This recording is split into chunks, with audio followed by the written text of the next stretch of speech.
ना संजय गुरनुले. माझ्या विषयाचे नाव आदिवासी समाजाचा अर्थ. एका विशिष्ट भूभागावर डोंगरदऱ्यात बसलेला सामान्य बोलीभाषा बोलणारा आणि ज्यांची जीवनपद्धती आरंभिक आहे अशा समुदायांना आदिवासी समुदाय म्हणतात. भारतातील सर्वच प्रदेशात आदिवासी समुदाय आहेत.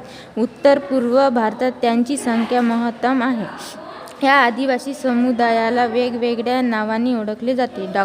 जी. एस. धुरे यांनी त्यांना मागासलेले हिंदू असे संबोधले आहे, तर काहींनी त्यांना गिरिजन, वनवासी, भूमिपुत्र, धरतीचे लेकरे संबोधले जाते, तर भारतीय राज्यघटनेने त्यांना अनुसूचित जमाती असे म्हटले आहे. आदिवासी समाजाचे वैशिष्ट्ये. पहिलं, विशिष्ट भूप्रदेश. दुसरं, समाज बोलीभाषा. तिसरं, समान सांस्कृतिक जीवन. चौथं, जीवन व तंत्रज्ञानाचा अभाव. पाचवं, साधी अर्थव्यवस्था.